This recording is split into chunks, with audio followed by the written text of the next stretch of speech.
नमस्कार. तुमचं स्वागत आहे आपल्या सिरीजमध्ये मंदिरांतील शिल्प आणि कथा. तर आजचा प्रसंग घेऊन आलो आहे तो आहे गरुड देवांचं गर्वहरण. तर गरुड देव हे विष्णूचे वाहन आहे. त्यांनी जेव्हा समुद्र मंथन झालं तेव्हा राक्षसांकडे अमृत कलश गेला होता. तो तिकडून देवतांकडे आणण्यास त्यांनी मदत केलेली आहे. गरुड देवांचा वेगही महाप्रचंड आहे. तर या सगळ्या गोष्टींमुळे त्यांना स्वतःवर गर्व झाला होता. मग कृष्णांना जेव्हा द्वारकेत असताना कृष्णांना ते जाणवलं, श्रीकृष्णाला जाणवलं की गरुड देवाला गर्व झालाय स्वतःबद्दल. मग तो गर्व उतरवण्यासाठी श्रीकृष्णांनी हनुमंताला पाचारण केलं आणि त्यांना सांगितलं की तू येऊन द्वारकेतली वाटिकेमधले फळं वगैरे खा आणि वाटिकेची नासधूस कर.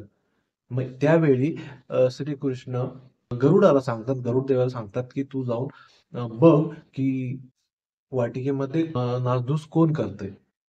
वाटिकेत गेल्यावर गरुडदेव आणि हनुमंत यांच्यात युद्ध होतं. त्यामध्ये हनुमंत गरुडाला पकडून समुद्रात फेकून देतात. त्याला इजा होते. मग तो परत श्रीकृष्णाकडे जातो आणि सांगतो की तो वानर यायलाच तयार नाहीये.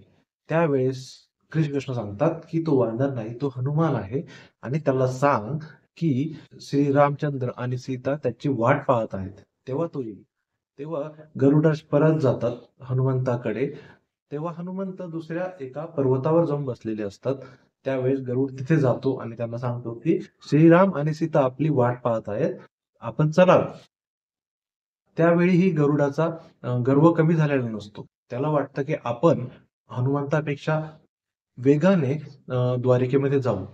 ज्यावेळेस गरुड उडण्यासाठी निघतो आणि द्वारिकेत पोहोचतो, तेव्हा त्याला कळतं की आपल्या आधीच हनुमंत इथे आलेले आहेत आणि द्वारिकेच्या द्वारावर श्रीकृष्णाने सुदर्शन चक्रास पहारा देण्यास ठेवलेलं असतं.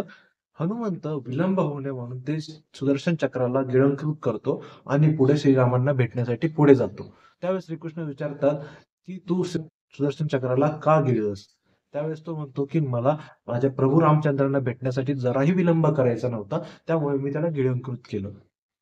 तेव्हा ते त्याला बाहेर काढतात आणि त्या ठिकाणी मग गरुड देवाला स्वतःच्या गर्वाचा, अहंकाराचा नाश होतो की आपल्यापेक्षाही श्रेष्ठ इथे अजून कोणीतरी आहे, आपल्यापेक्षाही वेगवान कोणीतरी आहे, आपल्यापेक्षाही बलवान कुणीतरी आहे. अशी ही कथा आपल्याला मंदिरातील शिल्पांतून दिसते. त्यामध्ये एका बाजूला आपल्याला विष्णू भगवान दिसतात, मध्ये एक मोठं फळ दिसतं, एका बाजूला गरुडदेव असतात आणि एका बाजूला वानर म्हणजे हनुमंत असतात आणि त्यांचं हे युद्ध झालेलं असतं एका फळासाठी. असा एक शिल्प तिथे मंदिरामध्ये कोरलेलं आपल्याला दिसतं. हा असतो तो प्रसंग. पुढील प्रसंग पुढच्या व्हिडिओमध्ये घेऊन येईल. धन्यवाद.